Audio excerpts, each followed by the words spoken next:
Bueno, buenas tardes, gracias. Y vamos a comenzar a ver, Diego, si ya puedes activar la cámara.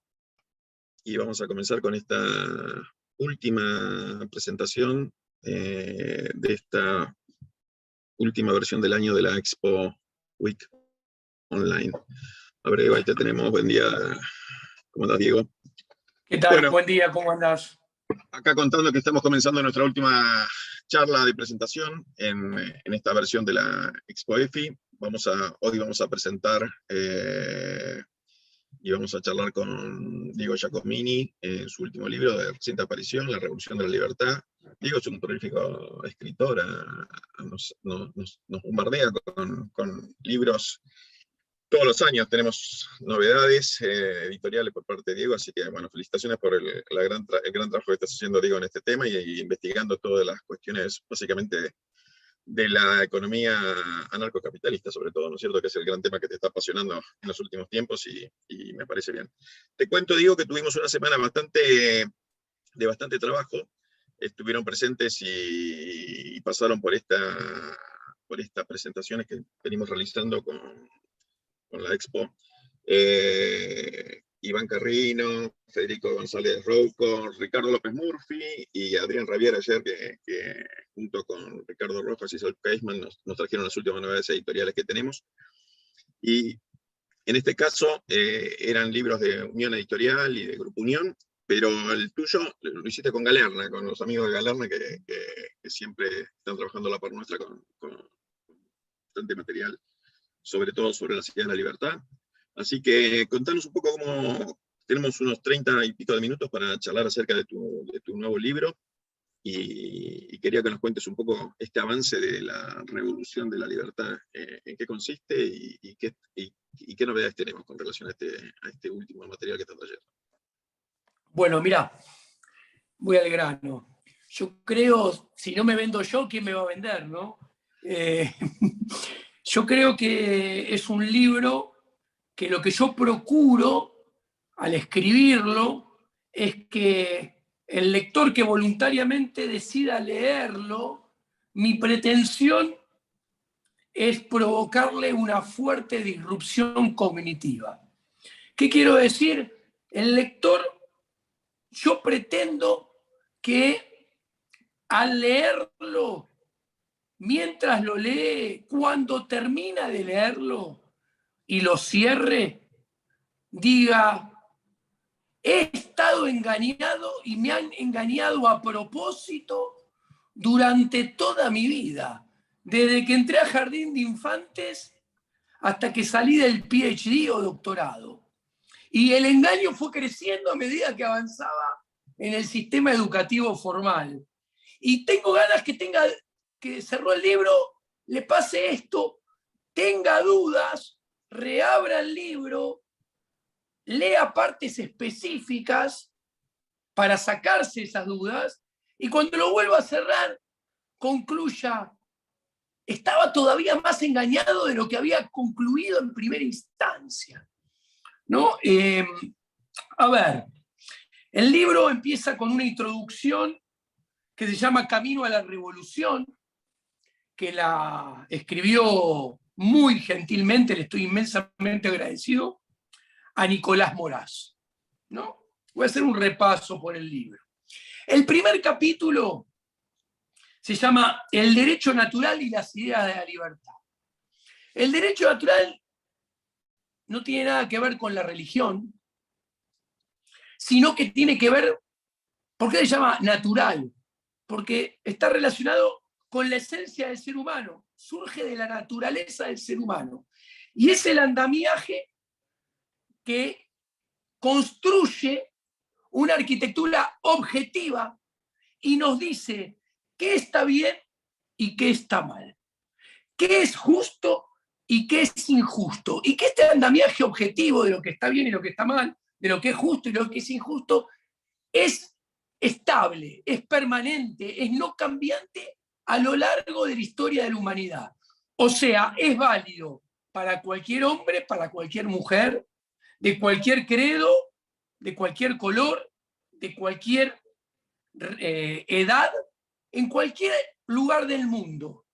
en el pasado, en el presente y lo será también en el futuro. Explico cómo surge el derecho natural, qué implica el derecho natural. Explico que esta ley suprema, que es el derecho natural, que es muy sencilla de comprender, no tiene nada que ver con el derecho positivo, o sea, con las normas escritas de puño y letra por los burócratas del Estado, por sus leyes, por sus regulaciones, por sus circulares, que son el derecho positivo, que son un Boca River, el derecho natural versus el derecho positivo. Cuanto más derecho positivo haya, más lejos del derecho natural vamos a estar, y más cerca de la injusticia y más lejos de la justicia, más cerca de lo que está mal y más lejos de lo que está bien. ¿Y esto qué pasa? Empodera al Estado, hace acrecentar el poder político a expensas del poder social, hace acrecentar al Estado a expensas del individuo, avasallando nuestros derechos individuales, entre ellos nuestra propiedad privada y nuestra libertad. En el segundo capítulo, entonces, ¿esto qué muestra? Que el derecho natural, que remarco, que indica lo que está bien y lo que está mal, es antagónico con el Estado. Entonces ahí pasamos al capítulo 2, y yo ahí explico que el Estado es el único enemigo. ¿Ok? Y ahí explico que el Estado, al tener el monopolio de la ley, de la administración de justicia y del castigo, tiene el anabólico perfecto para su crecimiento exponencial, que después a lo largo del libro lo ilustro, de cómo sobre todo a partir de la segunda mitad del siglo XIX y especialmente a partir del siglo XX y en el siglo XXI, el Estado no paró nunca de crecer a expensa de nuestra propiedad privada y a expensa de la libertad. Explico qué es el Estado, cuál es su esencia, cómo surgió. Y ahí hago hincapié en una idea en este segundo capítulo, que el Estado y el gobierno son dos cosas totalmente diferentes. Y acá explico cómo el conservadurismo, que tiene dos familias diferentes, pero que son dos caras de la misma moneda, el socialismo o el conservadurismo de derecha, son recetas que terminan haciendo acrecentar al Estado. Y en este mismo capítulo muestro cuál es la estrategia que debemos, que después en el último capítulo profundizo, doy el primer mensaje de cuál es la estrategia para ir debilitando el Estado, que no es otra cosa que el agorismo, la contraeconomía, la desobediencia al derecho positivo. Y entonces acá explico el tercer capítulo, que es el fracaso de las constituciones liberales, ¿no? Explico cómo el liberalismo clásico, con todas las mejores intenciones del mundo, produjo las constituciones liberales que tenían como objetivo contener al Estado, evitar su avance sobre el derecho natural, sobre los individuos, pero al darle el monopolio de la defensa, la seguridad, la ley, la administración de justicia, terminaron dándole el mejor anabólico a la masa muscular del Estado. Y explico y me adentro en el problema del monopolio estatal de la justicia y la seguridad. Explico que en la República es mentira la división de poderes, los frenos y contrapesos, porque explico que la Corte Suprema de Justicia, que para que se entiendan, son burócratas de carne y hueso, relacionados con partidos políticos, que son propuestos por el Poder Ejecutivo y son nombrados en la mayoría de los países del mundo a cambio de esa propuesta por el Poder Legislativo, son parte del Estado. Entonces, se rompe el precepto básico del derecho. Vos no podés hacer a alguien parte y juez del asunto. No puede ser que el Estado termine determinando si el Estado avanza sobre los derechos naturales o sobre la propiedad privada. ¿Sí? Porque la consecuencia, ¿cuál va a ser? Que nunca va a terminar dictaminándose que avanzó. Todo va a terminar siendo constitucional. Y a las pruebas me remito, desde que esta arquitectura, y lo cito, y lo ilustro, desde que esta arquitectura, que va a cumplir, redondeando, 200 años, existe, el Estado no paró de crecer. Vamos a los últimos 40 años de Argentina.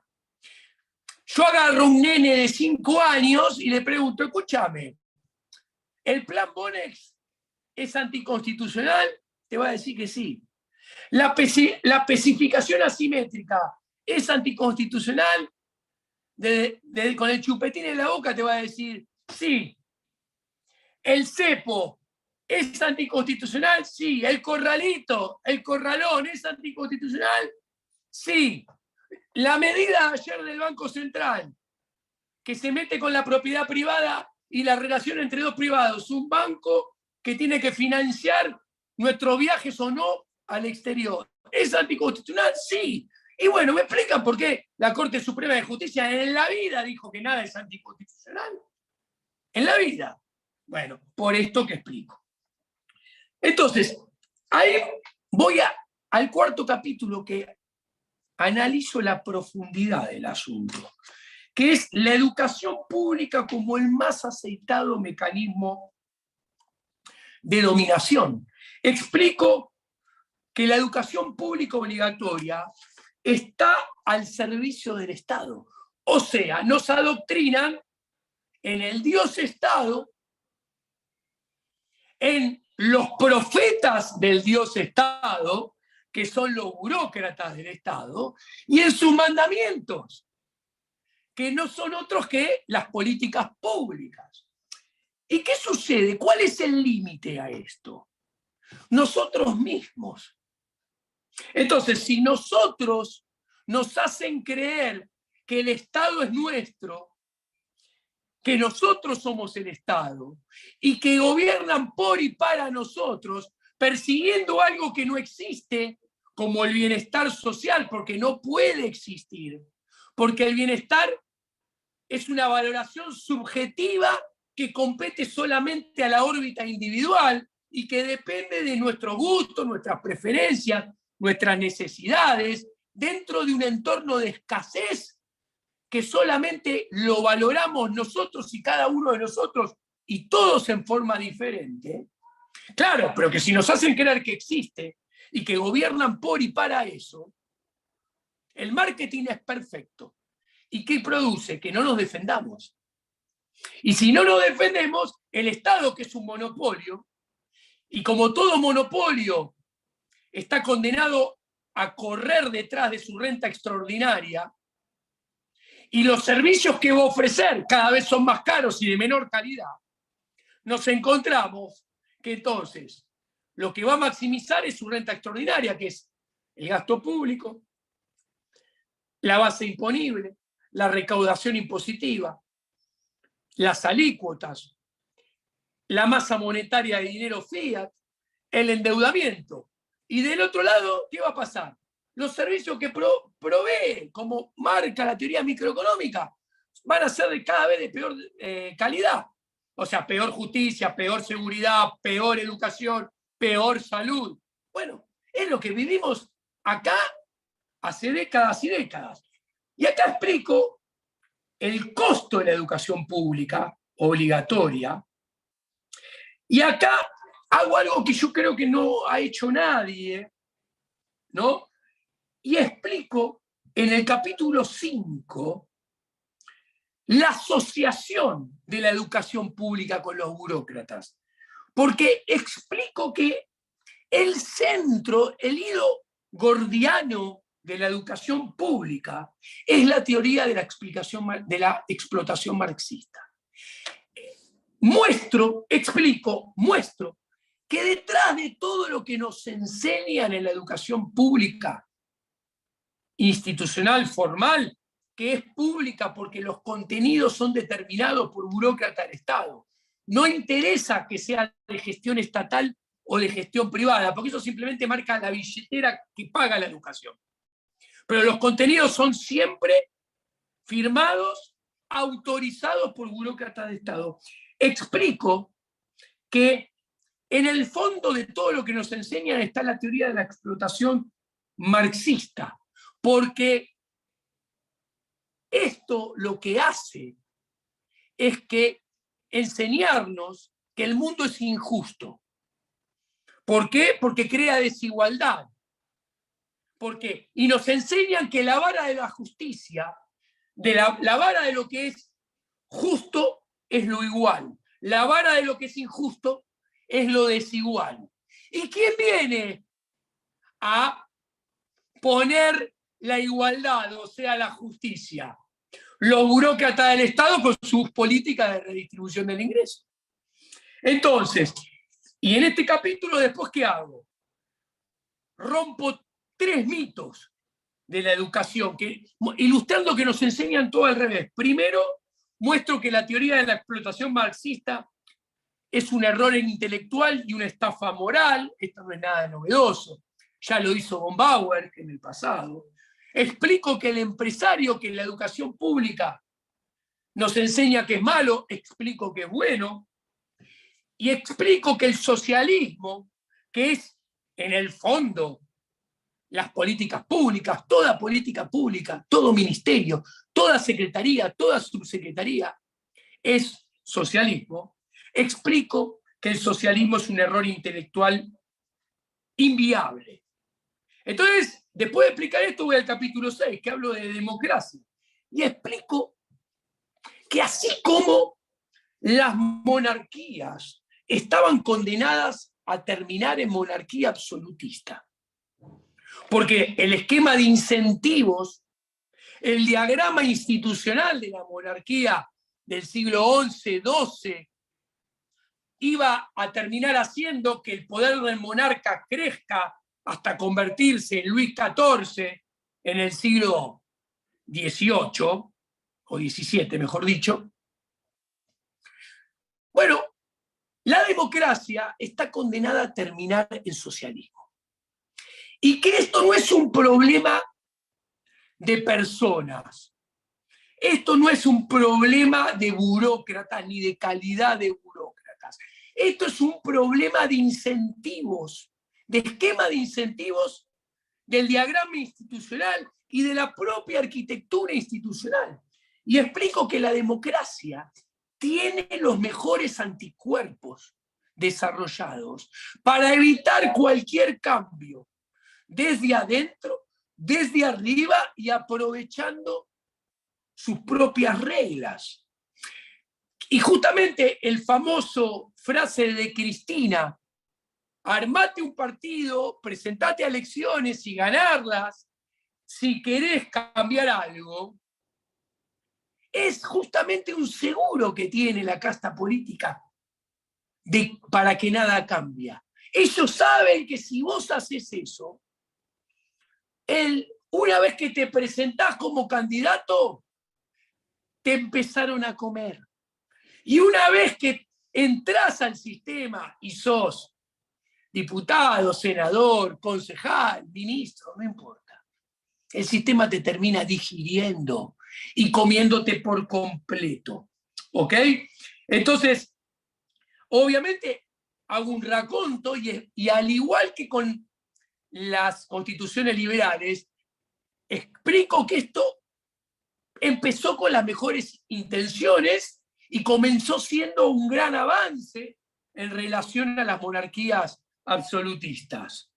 Pero termino explicando que la democracia siempre populismo, no importa qué partido esté en el poder, que es colectivismo y populismo creciente. Y explico que es un régimen de gobierno de propiedad pública, con lo cual está destinado a avanzar sobre los derechos naturales, primer capítulo, haciendo acrecentar el Estado, el enemigo, segundo capítulo, avanzando sobre la propiedad privada y las personas. Entonces, después paso al siguiente capítulo, que acá vienen los dos capítulos, los únicos dos capítulos, el séptimo y el octavo, que son estrictamente económicos. El séptimo es el dinero en libertad. Y explico qué es el sistema monetario actual. Explico que el sistema monetario actual no solamente no es el único posible, sino que es el peor de todos que puede tener el mundo, y que no es otra cosa que socialismo monetario. La Fed es socialismo monetario, el Banco Central Europeo es socialismo monetario y conducen al mundo hacia el socialismo. Y por lo tanto está condenado a fracasar, está condenado a ralentizar el proceso de generación de prosperidad y desarrollo de la civilización. ¿Ok? Y que este mismo sistema monetario socialista es el que genera las crisis recurrentes que los socialistas llaman crisis del capitalismo, pero que en realidad son crisis del sistema monetario, que es un sistema monetario socialismo, ¿no? Socialista. Y acá hablo de un dinero, que el dinero hay que sacarlo de las garras del Estado. Y hago una propuesta de nuevo sistema monetario a nivel mundial. El octavo capítulo hablo de las criptomonedas. Es el otro gran capítulo económico del libro. Acá hago toda una discusión basándome primero en Menger, después en von Mises, primero en Menger en cómo surgió el dinero, después en Mises de la teoría de la regresión monetaria. ¿Por qué hago esto? Porque quiero discutir, lo presento y termino llegando a una conclusión que las adelanto. ¿Qué quiero discutir? Primero, dejo bien en claro que las criptomonedas no son dinero, por lo menos hoy en día. Y si se convierten en dinero, y algún día terminan siendo dinero, que para ser dinero tenés que ser el bien más demandado de la economía. Demuestro, ilustro que si terminan siendo moneda, no violentan los postulados monetarios de la escuela austríaca. Ni a Menger, ni fundamentalmente el teorema de la regresión monetaria de von Mises. O sea, si algún día terminan siendo moneda, están en línea con la teoría monetaria austríaca. Ahora, explico a su vez que no es lo más, que la principal contribución de las criptomonedas, con el Bitcoin a la cabeza, no es que se conviertan sí o sí en moneda. No, eso se terminará dando como consecuencia del proceso de la acción humana. Pero el principal o la principal contribución de las cripto es que son el mejor mecanismo para el agorismo, para la contraeconomía, para gambetear al Estado, para gambetear al poder político, y ahí subyace su riqueza, que son un gran instrumento para debilitar al Estado en donde más le duele, que es el monopolio de la moneda o de los instrumentos a partir de los cuales hacemos todas las transacciones económicas, o sea, transacciones de consumo, transacciones de inversión, transacciones de ahorro. ¿No? Acá voy a un capítulo noveno, muy de actualidad, que fue estados, cuarentena y desobediencia. Y explico que todo, basándome en la teoría de la ética de la libertad en general y particularmente en la teoría austríaca, explico que nunca debería haber habido jamás un segundo de cuarentena. Y mucho menos todo lo que está pasando hoy en día. Explico que todo lo que sea compulsivo en materia de pasaportes verdes o pinchazo obligatorio es una violación a la ética de la libertad. Es una violación a los derechos naturales del ser humano. Y esto hay que condenarlo desde la ética y desde la moral, no desde el utilitarismo. Posteriormente voy a un capítulo 10, que acá presento las ideas de la libertad y el aborto, que es un tema que estaba muy candente en Argentina cuando escribí un libro, y el libro, el año pasado, y es un tema que en Latinoamérica, desde México a Tierra del Fuego, va a estar años vistas adelante en discusión. Entonces, y acá voy a describir los subpuntos del capítulo. Breve historia del aborto en diferentes culturas. La Biblia, la Iglesia Católica y el aborto a lo largo de los 2000 años de la institución católica apostólica romana. Las ideas de la libertad, el derecho natural, el tiempo, la teoría austríaca y el aborto. Yo creo que es un tema que nunca ha estado abordado desde esta óptica en la literatura.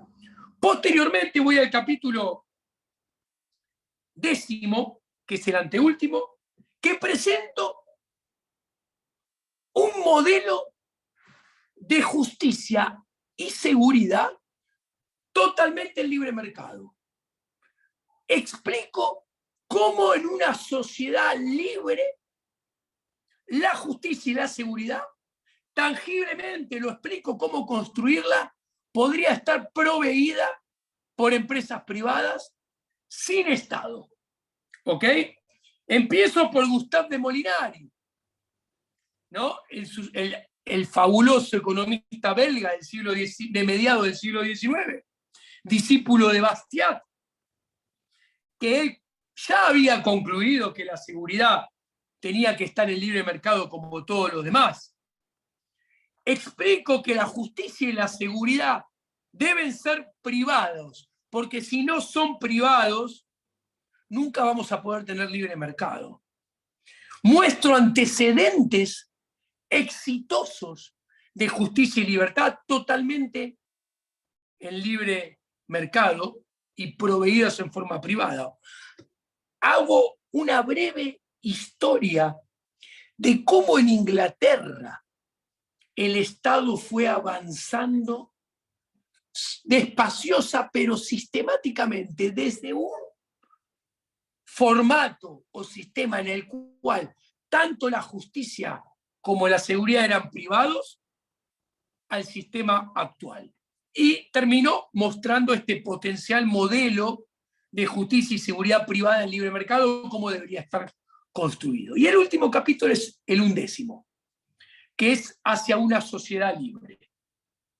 Muestro que primero y antes que nada tenemos que desarmar nuestro sesgo cultural, que creemos que es indispensable que exista un Estado, que nos provea de un montón de cosas, que en realidad a lo largo del libro demostré, uno, que la educación nos creó un sesgo, dos, que todo lo que nos provee podría estar proveído por empresas privadas en libertad.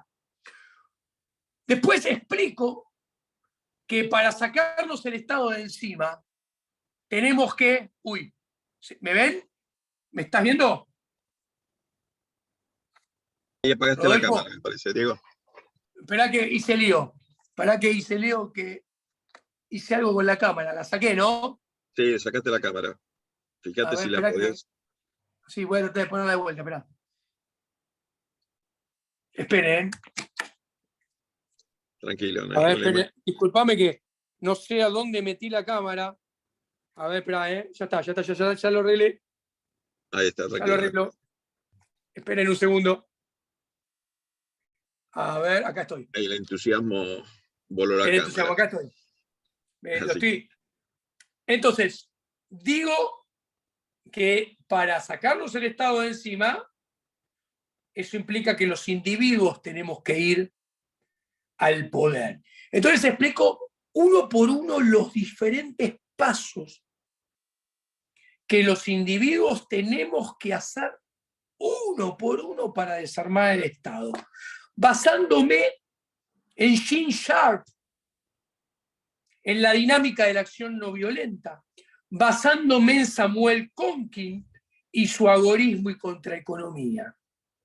Y el último subpunto, lo que explico, es que la teoría muestra y demuestra mediante la praxeología que la única manera de podernos sacar de encima estas capas de pieles paquidérmicas de Estado que tenemos, que son 3 niveles, federal, nación, provincias más municipios de encima. La única manera de hacerlo es ir en contra de la centralización del poder. Y esto no es otra cosa que la secesión. Hay que ir hacia la secesión, donde las unidades administrativas sean muy pequeñas. A ver, para que se entienda, hay que desarmar el sueño de Garibaldi, con un ejemplo lo pongo, de la Italia unida, y hay que volver a las pequeñas unidades administrativas. O sea, Venecia, Génova, San Marino, Luxemburgo. Y es muy interesante, porque uno tiene la creencia de pensar, claro, si Córdoba se secesionara, si Mendoza se secesionara, ganarían prosperidad enseguida. Claro, no tengas dudas. Córdoba y Mendoza ganarían prosperidad enseguida. Ahora bien, en el largo plazo, los que más ganarían serían la Formosa, las Misiones, los Chacos. Obviamente en este proceso de secesión, en el corto plazo, muy probablemente, la Formosa las pasarían más difíciles en un primera instancia que las Córdoba y las Mendoza. Pero en el largo plazo tendrían mucho más para ganar. ¿Ok? Y esto lo explico hacia el final del libro. Y estas son las 400 páginas del libro. perfecto, perfecto. ¿Querés acomodar la cámara tranquilo ahí, a ponerte tranquilo? Ahí lo Mientras pongo en el que trípode. voy buscando algunas preguntas acá que se están generando. De por sí, bueno, acá ya hay una persona que nos manda por el chat estamos saliendo, como te comento, acá por el Zoom, pero al mismo tiempo por YouTube en directo. Les recuerdo también que las presentaciones de los libros que mencioné al principio también están disponibles y grabadas en YouTube, así que cualquiera que quiera verlas o reverlas en el sitio de ExpoEFI de YouTube lo pueden encontrar. Y también los que están interesados en la compra del libro, acá ya hay una persona que lo compró por el Google, nos dice acá que está disponible, que lo compró. Están disponibles también en el teléfono que está puesto acá sobre el libro, en la pantalla, que es el 11 31 66 26 86. Y hasta tenemos una oferta de Diego que muy gentilmente nos ofreció, que es lo manda firmado el libro, en este caso, así que vamos a tener, por lo que compren en la Expo EFI, van a tener el libro de Diego firmado por Diego. Exacto. Para que lo puedan tener de colección. Bueno, preguntas. Acá nos menciona, bueno, de por sí te digo, es un trabajo sensacional. A primera vista yo lo leí el libro, es estupendo, y estás arrancando con como ya lo mencionaste, si lo charlamos en varias oportunidades nosotros, un esquema muy rothbardiano, digamos, de encarar el tema y lo has estudiado a fondo a Murray Rothbard. Así que eso realmente es uno de los principales avances que hemos tenido en los últimos meses, años, te diría, acá en Argentina, el poder analizar y discutir desde el punto de vista de Murray, Rothbard, la economía y la sociedad en general, ¿no es cierto? El principio de derecho natural, que es parte del centro y que lo tiene La Ética de la Libertad, que es un libro que a vos te encanta y que un día podemos hacer una buena presentación de ese libro públicamente, porque es la base del fundamento de tu trabajo, ¿no? Así que bueno, eso por un lado. Acá nos dice, por ejemplo, tenemos el prólogo de Nicolás, es brillante, Sí. por un lado. Nicolás, también un abrazo grande. Tenemos pendiente con varios temas con él, sobre todo sobre el tema de Spooner, que él es un fanático de Lindner, así que también lo tenemos que charlar un día y hacer alguna cuestión en conjunto con él. ¿Te parece que el esquema que proponés es practicable? Nos pregunta acá Marina. No tengo la menor duda, Marina. Mira, te contesto. Argentina, así como está, no lo pensaste seguramente, nació de una secesión. Argentina en 1853 nace de la secesión de la provincia de Buenos Aires de la Confederación.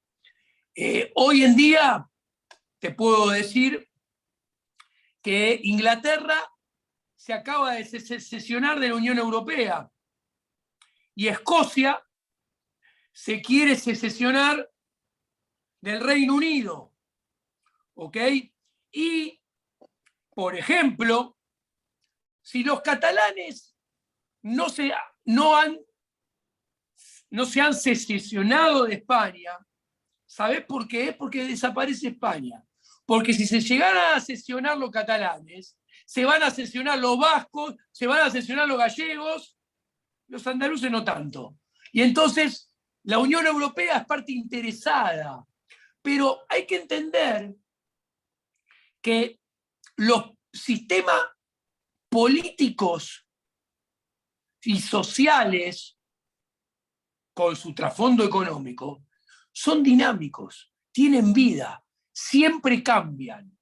A ver, Marina, si esta conversación la hubiéramos tenido en el siglo XVIII y yo me hubiera disfrazado de Thomas Paine, vos me estarías diciendo que a vos te parece razonable, Diego Giacomini, alias Thomas Paine, que algún día el primer mandatario va a ser elegido por todos por voto universal y que el voto universal iba a valer 1. Y seguramente a vos, Marina, te iba a parecer descabellado. Es más, si esa misma pregunta me la hubieras hecho con respecto a la esclavitud, vos me dirías, Diego, ¿te parece probable que deje de haber esclavitud? Porque mirá que todos los países desarrollados del mundo tienen esclavitud. Y los bienes y servicios son producidos en un sistema de producción basado en la esclavitud. Entonces, si deja de haber esclavitud, se cae la producción de bienes y servicios y se desplomaría la prosperidad de las civilizaciones. Bueno, está de más de decirte que no pasó nada de eso. ¿Qué te quiero decir? Todo sistema político, social y económico, en el momento que está, parece único, el mejor y permanente. Pero nunca es así. Y siempre termina cambiando. Te agrego otra pregunta más porque estamos todos bastante enganchados con el tema, con este tema en particular. Primero, en general te digo, la gente está tanto en el chat de YouTube como en el Zoom. Hace muy buenos comentarios de la ponencia, pero aparte de eso, hay un detalle muy puntual, que esto es una cosa que siempre nosotros hablamos, es el brillante cómo abrís cabezas con esto, ¿no es cierto? O sea, plantear los temas, de relanzar el tema muchas veces y darnos una pausa de 1 hora, 40 minutos o un día de lectura, hace que efectivamente podamos repensar las cosas y fijarnos dónde están los problemas que a veces con la cotidianidad uno no tiene la facilidad de hacerlo, ¿no es cierto? y veo que esto está en el trasunto de todas las preguntas, está este tema puntualmente. Pero acá hay una en particular que te la comento acá, que nos pregunta, que era Héctor acá. ¿Qué opinás de la propuesta de confederación, revirtiendo el flujo municipio-provincia-nación? Que es más concreta que la anterior y es ampliatoria de la anterior pregunta. Mira, lo de concreto es el análisis subjetivo de Héctor, ¿no? Y voy a contestar, voy a ir al grano. Yo soy amigo estoy en las antípodas de cómo piensa, pero soy amigo de Santiago Cunio, que propone la confederación, ¿no? Yo tengo un gran contrapunto y estoy en nada de acuerdo con él en que la confederación es la contracara de la secesión. O sea, yo estoy a favor de la confederación siempre y cuando sea voluntaria. O sea, invito a los potenciales miembros a confederarse, pero me pueden decir que sí, así como me pueden decir que no. Y si me dicen que no, tengo que permitir que se secesionen, porque si no hay posibilidad de secesionarse, es mentira la confederación. Esto es como la propiedad privada. Si yo no tengo la capacidad de defender con mis propias manos la propiedad privada y dependo que venga otro a defender la propiedad privada, mi propiedad privada, la propiedad privada mía no es mía, no la tengo. Entonces, no hay confederación sin derecho a secesionarse. Y ahora lo uno con una pregunta que vi pasar que es muy interesante. Me preguntaron, ¿la secesión tiene que ser violenta? Y esto es fabuloso en el caso de Argentina. Argentina tiene, desde mi análisis y subjetividad, la posibilidad de tener el proceso de secesión menos violento y pacífico de la historia de la humanidad. ¿Por qué? Porque Argentina no tiene fuerzas armadas. Argentina no tiene militares. ¿Quién te van a mandar para darte un garrote en la cabeza y no te secesiones? Lo estamos viendo en carne propia, delante nuestra, lo que nos pasa en la realidad de todos los días. O sea, tenemos un Estado que nos saquea como nadie y no tiene ni siquiera la capacidad de brindar la seguridad más mínima. Lo estamos viendo en el sur. Entonces, a ver, vamos a poner un ejemplo concreto. Y uno tiene una tendencia a decir que un proceso de secesión tiende a coincidir con las unidades administrativas que existen hoy en día. Yo mismo, para que se entienda, hace algunos minutos dije, se secesiona Mendoza, se secesiona Córdoba. No, a ver, el Alto Valle del Río Negro y todo lo que se produce ahí, que tiene una parte en Río Negro, tiene una parte en Neuquén, diferentes lugares de ahí se pueden juntar y armar una nueva unidad administrativa, pongo un ejemplo, y que decida salir al Pacífico y comerciar hacia Asia a través de una alianza con Chile, por decir, de total libre comercio, de total apertura de inversiones de Asia hacia ahí, y no tengan dudas que eso, a los ciudadanos de ahí les conviene mucho más eso, y tienen mucho más lazos de asociación y cooperación en ese esquema que con Misiones y saliendo del Paraguay y Brasil. No tengo duda de eso. Y no va a ser violento, porque no hay con qué. Para que sea violento, ¿cuándo hay la máxima violencia? Cuando aparece un Estado fuerte que quiere evitar la secesión y quiere jugar en contra de los ciudadanos que se quieren secesionar y va in situ con los tanques, el armamento para darle un garrotazo en la cabeza. Acá no hay con qué. Okay. La máxima violencia siempre está en manos del Estado. Y si el Estado no tiene instrumento para hacer violencia, ahí, en el límite, la violencia tiende a ser baja. Ok, che, bueno, tenemos que terminar ahora, pero felicitaciones por el libro. Realmente hay elogios por todos lados para la obra. Esperemos que la lean. Los invitamos a leerla, que la pidan. Tienen el contacto nuestro.